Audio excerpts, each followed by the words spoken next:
సింహరాశి వాళ్లకు ఈ వారం ఆర్థిక విషయాల్లో పెద్దగా సమస్యలు ఉండనప్పటికీ ఉద్యోగ విషయాల్లో మాత్రం తప్పనిసరిగా జాగ్రత్తలు తీసుకోవాలి. అధికారులతో మాట్లాడే సందర్భంలో కావచ్చు, లేదా వారు మీకు అప్పచెప్పినటువంటి పనులు సమయానికి పూర్తి చేయలేకపోవటం వలన కావచ్చు, కొన్ని రకాల సమస్యలు ఎదురవుతూ ఉంటాయి. కాబట్టి ఉద్యోగ విధి నిర్వహణలో ఎటువంటి పరిస్థితుల్లో కూడా అజాగ్రత్తగా ఉండటం, నిర్లక్ష్యంగా ఉండటం మంచిది కాదు. క్రమశిక్షణతో పనిచేస్తూ ఉండండి, వేగంగా ఆలోచిస్తూ ఉండండి, భిన్నంగా పనిచేస్తూ ఉండండి.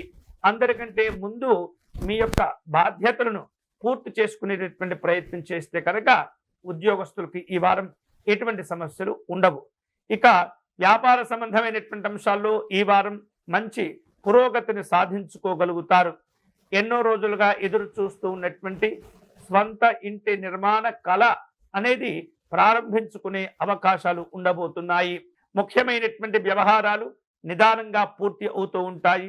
నిరుద్యోగులకు తాము ఉన్నటువంటి ఏదైతే ఊరుంటుందో ఆ ఊర్లోనే, అది పట్టణం కావచ్చు, గ్రామం కావచ్చు, మండల స్థాయి నగరం కావచ్చు, అటువంటి స్థానాల్లోనే, అంటే తాము నివసిస్తున్నటువంటి చోటనే మీకు ఉపాధిని అందుకుని పొందేటటువంటి సూచనలు ఉండబోతున్నాయి. స్నేహితులను, బంధువులను కలుసుకుంటారు. ముఖ్యమైనటువంటి కార్యక్రమాల్లో పాల్గొనే సందర్భంలో ఆచితూచి వ్యవహరించాలి. మీ పరిధిని దాటి వ్యవహరించకూడదు. అనవసరమైనటువంటి ప్రసంగాలు, ఉపన్యాసాలు, అభిప్రాయాలు చెప్పడం అనేది ఎటువంటి పరిస్థితుల్లో మంచిది కాదు. స్థిమితంగా ఆలోచించండి, వినయంగా వ్యవహరిస్తూ ఉండండి. ఏమాత్రం కూడా ఎదురు సమాధానం చెప్పేటటువంటి ప్రయత్నాలకు ఆస్కారం ఇవ్వకూడదు. ఈ వారం జీవిత భాగస్వామితో కలిసి కుటుంబ విషయాలు చర్చిస్తుంటారు. మంచి మంచి నిర్ణయాలు తీసుకుంటారు. మీ యొక్క స్థాయిని బట్టి కొన్ని రకాల విలువైన వస్తువులు, ఆభరణాలు కొనుగోలు చేసే సూచనలు ఉన్నాయి. ఆరోగ్యం బాగుంటుంది. గతంలో ఎవరికో మీరు ఇచ్చినటువంటి అప్పులు కావచ్చు, లేదా మీ ద్వారా ఇప్పించినటువంటి బాకీలు కావచ్చు, వాటిని తిరిగి వసూలు చేసుకోగలుగుతారు. అటువంటి విషయాల్లో ఈ వారం అనుకూలంగా ఉండబోతుంది.